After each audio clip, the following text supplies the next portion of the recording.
ಅನಿಂತಿನ ಘಟನೆ ನಡೆದಂಥ ಸಮಯದಲ್ಲಿ ನಾವು ಯಾವುದೇ ಜಾತಿ ಭೇದ ಭಾವ ನೋಡ್ಲಾರ್ದೇನೆ ನಮ್ಮ ಅಕ್ಕ ತಂಗಿ ಅಣ್ಣ ತಮ್ಮ ತಿಳ್ಕೊಂಡು ನಾವು ಒಂದು ಹೋರಾಟ ನಿಟ್ಟಿನಲ್ಲಿ ಬರ್ತೇವೆ.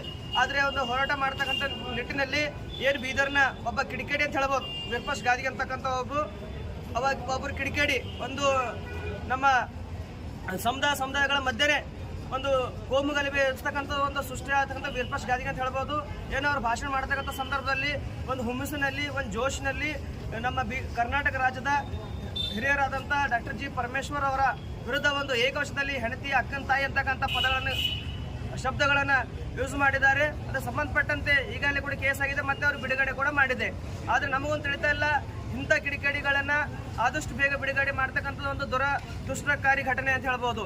ಇಂಥ ನಾಯಕರನ್ನ ನೀವು ಬೈಬೇಕಾಗಿತ್ತು. ನಮಗೂ ಕೂಡ ನಾವು ಇದೆ ನೇಹಾ ಹಿರೇಮಠ ಮೇಲೆ ಅತ್ಯಾಚಾರ ನಮಗೂ ಕೂಡ ನೋವು ಆಗಿದೆ. ನಾವು ಕೂಡ ಹೋರಾಟ ಬರ್ತಾ ಇದ್ದೀವಿ, ನಾವು ಪ್ರತಿಭಟನೆ ಮಾಡ್ತಾ ಇದ್ದೀವಿ, ನಮ್ಮ ಸಂಘಟನೆಗಳು ನಾವು ಕೂಡ ಬೆಂಬಲ ವ್ಯಕ್ತಪಡಿಸ್ತಿದ್ದೀವಿ. ಆದರೆ ವಿರೂಪಾಕ್ಷ ಗಾದಿಗೆ ಅವರೇ, ಏನು ನೀವು ಒಂದು ದುಡ್ಡಿಂದ ಅಹಂಕಾರ, ಏನು ನೀವು ಬೇರೊಬ್ಬರಿಗೆ ಒಂದು ಉಪಯೋಗ ಮಾಡ್ತಕ್ಕಂಥದ್ದು, ಜಾತಿ ನಿಂದನೆ ಮಾಡ್ತಕ್ಕಂಥದ್ದು, ಡಾಕ್ಟರ್ ಜಿ ಪರಮೇಶ್ವರ್ ನೀವು ಏಕವಚನ ಮಾತಾಡ್ತಕ್ಕಂಥದ್ದು ನಮಗೆ ನೋವಿನ ಸಂಗತಿ ತಂದಿದೆ. ಇವತ್ತು ಇಡೀ ನಮ್ಮ ದಲಿತ ಸಮುದಾಯದ ಮೇಲೆ ಒಂದು ಅವಾಚ್ಯ ಶಬ್ದಗಳನ್ನು ಬಳಕೆ ಮಾಡಿದಿರಿ. ಅದಕ್ಕೆ ನಾವು ಇವತ್ತಿನ ದಿವಸ ಖಂಡಿಸ್ತೀವಿ.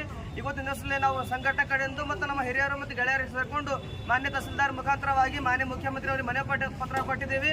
ಆ ಪತ್ರದಲ್ಲಿ ಏನು ಬರ್ತೇವೆ ಅಂತಂದರೆ, ನಿಮ್ಮ ಅಂಥವ್ರ ಮೇಲೆ ಅಟ್ರಾಸಿಟಿ ಕೇಸ್ ಆಗಬೇಕು, ಕೇಸಿನ ಮಹತ್ವ ಆಗಬೇಕು, ನಿಮಗೆ ಮತ್ತೆ ಶಿಕ್ಷೆ ನೀಡಬೇಕಂತ ಹೇಳ್ತಾ ಮಾನ್ಯ ತಹಸೀಲ್ದಾರ್ ಮುಖಾಂತರವಾಗಿ, ಬೀದರ್ ತಹಸೀಲ್ದಾರ್ ರವರ ಮುಖಾಂತರವಾಗಿ ಮುಖ್ಯಮಂತ್ರಿ ಮನೆ ಪತ್ರ ಕೊಟ್ಟಿದ್ದೀವಿ.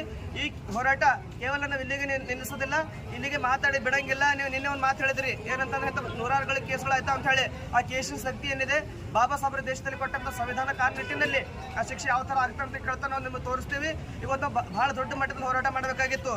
ಅಲ್ಲಿ ಇರ್ತಕ್ಕಂಥ ಪೊಲೀಸ್ ಡಿಪಾರ್ಟ್ಮೆಂಟ್ ಅವ್ರು ಮನವಿ ಮಾಡಿಕೊಂಡ್ರು, ನಮಗೆ ಚುನಾವಣೆ ಇರ್ತಕ್ಕಂಥ ಕಾರಣದಿಂದ ನೀವು ಸರಳವಾಗಿ ಮಾಡಿ ಅಂತ ಹೇಳಿ. ಒಂದು ವೇಳೆ ನಿಮ್ಮ ಮೇಲೆ ಅಟ್ರಾಸಿಟಿ ಕೇಸ್ ಆಗದಿದ್ರೆ ಉಗ್ರವಾದ ಹೋರಾಟ ಮಾಡಿ ಬೀದರ್ ಬಂದ್ ಮಾಡಕ್ಕೆ ಕೂಡ ನಾವು ಹಿಂದೆ ಜೇರಿಲ್ಲ ಅಂತ ಹೇಳ್ತಕ್ಕಂಥ ಮಾತು ಹೇಳಿ ನಾನು ಮಾತು ವಿರಾಮ ನೀಡ್ತೀನಿ. ರಾಹುಲ್ ಡಾಂಗೆ ಅಂತ ಹೇಳಿ ಜೈ ಭೀಮ್ ಸಮಿತಿಯ ಸಂಸ್ಥಾಪಕ ಅಧ್ಯಕ್ಷ.